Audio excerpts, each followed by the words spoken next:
సంతానలేమి సమస్యకు చక్కటి పరిష్కారం చూపిస్తున్న Riya fertility test tube baby centre CN hospital Kurnool. ఎన్నికల ప్రచారం కోసం నేను ఢిల్లీ వచ్చాను. నా పేరు డాక్టర్ పార్థసారథి. నేను కర్నూలు జిల్లాలో ఆదోని నియోజకవర్గం నుంచి ఎమ్మెల్యేగా ఉన్నాను భారతీయ జనతా పార్టీలో.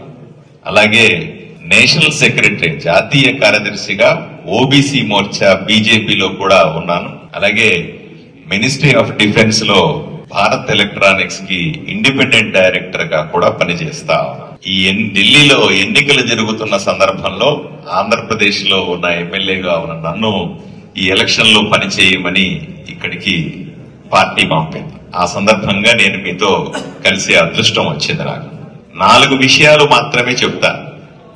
మొదటిది, కేజ్రీవాల్ గారు ముఖ్యమంత్రి కాకముందు సుదీర్ఘకాలం పాటు కాంగ్రెస్ ఢిల్లీని పాలించింది. విపరీతమైన అవినీతి, అక్రమాలు, దౌర్జన్యాలు, గూండాగిరి నాశనం చేసినటువంటి ఢిల్లీని కాపాడుతానని చెప్పి, అవినీతి లేకుండా రాజకీయాలు చేస్తానని చెప్పి, లంచాలు లేకుండా పరిపాలన చేస్తానని చెప్పి కేజ్రీవాల్ గారు ఆమ్ ఆద్మీ పార్టీ, సామాన్యుల పార్టీ అనే ఒక పార్టీని పెట్టి ప్రజల ముందుకు వచ్చారు.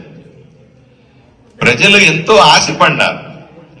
నిజంగా ఇవన్నీ లేని పరిపాలన వస్తుందేమో అని చెప్పి కాంగ్రెస్ ని బుట్టలో పడేసి కేజ్రీవాల్ కి పట్టం కట్టారు. అతిపెద్ద మెజారిటీతో, ఎవరు ఊహించిన మెజారిటీతో ఆయన్ని ముఖ్యమంత్రి చేశారు.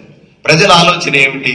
బ్రహ్మాండమైన పరిపాలన వస్తుంది, ఢిల్లీ అంతా బాగుపడిపోతుంది, లంచాలు లేకపోతే ఇంకేముంది, ఎక్కడి నుంచి? ఎందుకంటే ఢిల్లీ అంటే మీరందరూ ఎలాగా వచ్చారో ఆంధ్రప్రదేశ్, తెలంగాణ నుంచి, అలాగే భారతదేశంలో ఉన్నటువంటి అన్ని రాష్ట్రాల నుంచి కూడా ఢిల్లీకి వచ్చి నివసించే వాళ్ళు ఉంటారు, ఇక్కడ బతుకు తెరువు చూసుకునే వాళ్ళు ఉంటారు. అలా ఊహించినటువంటి ఢిల్లీ ప్రజలకి రాగానే నిజంగానే గొప్ప పరిపాలన వస్తుందంటే అట్లా ఏమి రాలా. అవినీతి లేదన్నాడు, మళ్ళీ కొద్ది కొద్దిగా అసలు రంగు బయట పెట్టినాడు. మన దగ్గర కూడా జగన్మోహన్ రెడ్డి ముఖ్యమంత్రిగా ఓ పక్క, కేసీఆర్ ముఖ్యమంత్రిగా ఇంకో పక్క, 2 తెలుగు రాష్ట్రాల్లో ఉన్న ముఖ్యమంత్రులు ఇద్దరు కూడా అత్యంత అవినీతి పరులు, కుంభకోణాల్లో నెంబర్ 1, 2లు. ఈయన నేరుగా పోయి వాళ్ళతో కలిసినాడు. ఆంధ్రప్రదేశ్ లో జగన్మోహన్ రెడ్డితో దగ్గర ఉన్నటువంటి ఒక ఎంపీని తీసుకున్నాడు. తెలంగాణలో కేసీఆర్ దగ్గర ఉన్నటువంటి సొంత కూతురు ఎంపీని తీసుకున్నాడు.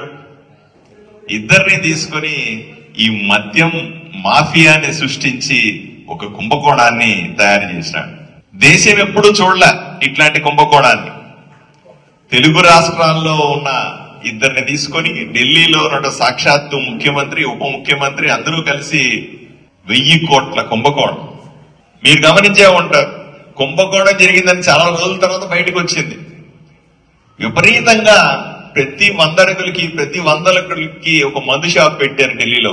మద్యం బలవంతంగా అమ్మించారు, టార్గెట్లు పెట్టి అమ్మించారు. ఇదే ఆంధ్రప్రదేశ్, తెలంగాణలో కూడా జరిగింది. ఆంధ్రప్రదేశ్ లో దుర్మార్గుడైనటువంటి జగన్మోహన్ రెడ్డి ముఖ్యమంత్రి ఉండగా కూడా అదే జరిగింది. టార్గెట్లు పెట్టి తాగించినారు. ఎక్కడా లేని మద్యం లేబుల్ తీసుకుని కొత్త మద్యాన్ని వీళ్లే తయారు చేసి, మా దగ్గర అయితే జగన్మోహన్ రెడ్డి సొంతంగా తయారని ఆయన ఫ్యాక్టరీలో తయారైన మద్యాన్ని తీసుకుని ప్రజలకు అమ్మినాడు. ఎప్పుడు మన పేర్లు కూడా వినుండం. అట్లాంటివి అమ్మి ప్రజల ఆరోగ్యంతో ఆట్లాడుకున్నాడు. అదే ఢిల్లీలో కూడా జరిగింది. రకరకాల బ్రాండ్లు అమ్మినారు, రకరకాల కొటేషన్లు పెట్టినారు, లిక్కర్ ధర పెంచారు, ఆడుకున్నారు. ఢిల్లీ ప్రజల ఆరోగ్యంతో ఆట్లాడుకొని పెద్ద మొత్తంలో డబ్బులు చేతులు మారారు. ఈరోజు ఆయన చెప్తాడు, నా మీద అన్యాయంగా కేసు పెట్టారు. ఏమన్నా సూటిగా ప్రశ్నిస్తాం, మేమే అందరి మీద ఎవడన్నా వచ్చి అమాయకంగా కేసు పెట్టచ్చా అండి? మీరేదో వ్యాపారమో, ఉద్యోగమో లేదా రాజకీయమో చేస్తా ఉన్నారు. నేను కూడా రాజకీయాల్లో ఎమ్మెల్యేగా ఉన్నాను. స్టేజ్ మీద ఎమ్మెల్యేలు ఉన్నారు, ఎమ్మెల్యే స్థాయి మనుషులు ఉన్నారు. ఎవరి మీద అకారణంగా పెట్టేస్తారా? ఎలా సాధ్యమవుతుంది? నేను గత 4 ఏళ్లుగా, అంటే నేను ఇప్పుడు ఎమ్మెల్యే అయినాను, ఎమ్మెల్యే కాకముందు 2-3 ఏళ్లు రోజు టీవీలో కూర్చొని, పత్రికల వాళ్ళతో కూర్చొని జగన్మోహన్ రెడ్డి చేసే దుర్మార్గం, అప్పుడు ముఖ్యమంత్రి కదా, అప్పుడు ముఖ్యమంత్రి చేసే దుర్మార్గాలు రోజు తిట్టేవాడిని, బహిరంగంగా చెప్పేవాడిని. మరి నా మీద కేసులు పెట్టలేదే? ఎట్లా పెడతారు? నేను తప్పు చేయకుండా నా మీద కేసు ఎలా సాధ్యం అవుతుంది? ఈరోజు కేజ్రీవాల్ అమాయకంగా మా ప్రజల్ని మోసం చేస్తా ఉన్నాడు, నంగనాచి మాటలు మాట్లాడుతా ఉన్నాడు. నేను అమాయకుడిని, నా మీద కేసు పెట్టారు, నా మీద కేసు పెట్టారు. ఎందుకు పెడతారండి? ఏమీ లేక ఇంత పెద్ద పెద్ద టావులు బండలు వందల పేజీల కొద్దీ కోర్టులో అఫిడవిట్లు డాక్యుమెంట్ చేశారు. కేజ్రీవాల్ ఈ విధంగా డబ్బులు తీసుకున్నాడు, ఇన్ని వందల కోట్లు తీసుకున్నాడు, ఈ రకంగా తీసుకున్నాడు, ఇక్కడ ఖర్చు పెట్టినాడు, ఈ అకౌంట్ లోకి వచ్చినాయి, పలానా మనుషులు దీన్ని హ్యాండిల్ ఇంత సాక్ష్యాధారాలతో సహా కేజ్రీవాల్ చేసినటువంటి అవినీతిని బయట పెడితే నేను అమాయకుడిని ఎలా చెప్పుకుంటాడు? ఆయన వచ్చింది అవినీతి లేకుండా చేస్తానని, చేసింది మాత్రం పెద్ద అవినీతి కుంభకోణం. మరి ఎలా నమ్మమంటారు? ఢిల్లీని అమ్మేస్తున్నాడు. పోనీ ఆ ఢిల్లీ అంతా కూడా ఏదైనా అభివృద్ధి జరిగిందా అంటే కొంచెం అభివృద్ధి జరిగినా అది నరేంద్ర మోదీ గారు ఇచ్చినటువంటి కేంద్ర ప్రభుత్వ నిధులతో జరిగిన అభివృద్ధి తప్ప కేజ్రీవాల్ చేసింది ఏమీ లేదు. ఏమయ్యా ఎందుకు చేయలేదు అంటే కేంద్రం నన్ను చేయనివ్వట్లేదు అంటాడు. మంచి పని చేస్తే ఎవరు వద్దంటారా? ఊరిని అభివృద్ధి చేస్తే ఎవరన్నా కాదంటారా? నీ దృష్టి అభివృద్ధి మీద లేదు.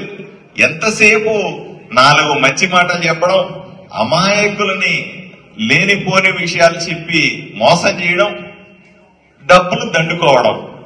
ఇప్పుడే పెద్దలు చెప్తా ఉన్నారు, నేను ముఖ్యమంత్రి అయితే, నేను ఆమ్ ఆద్మీ పార్టీ నుంచి ఉన్నాను, సామాన్యుల పార్టీ ఇది, నేను ముఖ్యమంత్రి అయితే నేను ప్రభుత్వ బంగళానే వాడను, ప్రభుత్వ డబ్బులు వృధా చేయను అన్నాడు. మా జగన్మోహన్ రెడ్డి గారు ఇంతకుముందు సీఎం గవర్నమెంట్ ఇదే చెప్పినాడు. అస్సలు ప్రజల డబ్బు వాడిని అన్నాడు. విశాఖపట్నంలో మీరు చూసుకోండి ఒకసారి న్యూస్, ఎప్పుడన్నా మీరు అందరూ కూడా ఎప్పటికప్పుడు తెలుగు న్యూస్ కూడా చదువుతారనుకుంటా. విశాఖపట్నంలో జగన్మోహన్ రెడ్డి ముఖ్యమంత్రిగా 500 కోట్ల రూపాయలు ఖర్చు పెట్టి పెద్ద ప్యాలెస్ కట్టాడు. ఆ ప్యాలెస్ ఏం చేయాలి ఇప్పుడు తెలియట్లేదు మనకి. అంత డబ్బులు పెట్టి కట్టిన బిల్డింగ్ ని ఒక ముఖ్యమంత్రి నివాసానికి 500 కోట్లు ఖర్చు పెడతారండి. అలాగే కేజ్రీవాల్ కూడా ఢిల్లీలో కోట్లాది రూపాయలు ఖర్చు పెట్టి బంగళా తయారు చేసుకున్నాడు. మళ్ళీ ఆమ్ ఆద్మీ పార్టీ మనిషి అంటాడు. ఎన్ని కుంభకోణాలు చదువుతున్నాం ఢిల్లీలో. స్కూల్ కుంభకోణం అంటారు, లేదా ఎక్విప్మెంట్ కుంభకోణం అంటారు, ఆక్సిజన్ కుంభకోణం అంటారు, ఇళ్లకు సంబంధించిన కుంభకోణం అంటారు, మద్యం కుంభకోణం. ఇన్ని కుంభకోణాలు చేసిన మనిషి ముఖ్యమంత్రిగా ఎలా కొనసాగుతాడు? కాంగ్రెస్ ఏదైతే చేసిందో అదే ఆమ్ ఆద్మీ పార్టీ కూడా చేసింది. పార్టీలో తేడా కానీ చేసిన పని అదే. దీన్ని పోగొట్టాల్సిన బాధ్యత మనందరి మీద ఉంది. అందువల్లే మిమ్మల్ని అందరూ రిక్వెస్ట్ చేస్తాం. మనం ఎప్పుడు చెప్తాం డబుల్ ఇంజిన్ సర్కార్ అంటాం. కేంద్రంలో నరేంద్ర మోదీ నాయకత్వంలో ఉన్నటువంటి ప్రభుత్వం ఉండాలి, రాష్ట్రంలో కూడా నరేంద్ర మోదీ గారి నాయకత్వంలో భారతీయ జనతా పార్టీ భాగస్వాములుగా ఉన్నటువంటి కూటమి లేదా భారతీయ జనతా పార్టీ ఇక్కడ అధికారంలో ఉండాలి. ఆంధ్రప్రదేశ్ లో కూడా అదే జరిగింది. నేను ఆంధ్రప్రదేశ్ నేను ఎమ్మెల్యే గెలిచినప్పుడు, నేను గెలిచి 6 నెలలు అయింది. మేము చెప్పింది అదే, కేంద్రంలో నరేంద్ర మోదీ ఉంటారు, ఆంధ్రప్రదేశ్ లో చంద్రబాబు గారి నాయకత్వంలో కూటమిలో భారతీయ జనతా పార్టీ కలిసి ఉన్నటువంటి ప్రభుత్వం ఉంటే బ్రహ్మాండంగా అభివృద్ధి చెందుతున్నాం. 6 నెలల్లో ఎప్పుడూ చూడని అభివృద్ధిని ఆంధ్రప్రదేశ్ లో చేసి చూపిస్తా ఉన్నాం ఈరోజు. అటువంటి అభివృద్ధి జరగాలంటే నిజంగా దేశానికి తల లాంటిది ఢిల్లీ.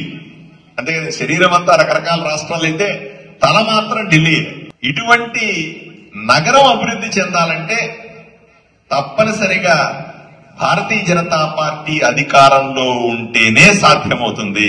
లేకపోతే కేంద్ర ప్రభుత్వం డబ్బులు ఇవ్వట్లేదు, నరేంద్ర మోదీ గారు అభివృద్ధి చేయనివ్వట్లేదు, మాకు అడ్డం పడతా ఉన్నారు, మాకు ఇది చేయట్లేదు అది చేయట్లేదు సాకు చూపించి ఢిల్లీని సర్వనాశనం చేసే అవకాశం ఉంది. కాబట్టి మిమ్మల్ని అందరినీ కూడా చేతులెత్తి వేడుకుంటా ఉన్నాం.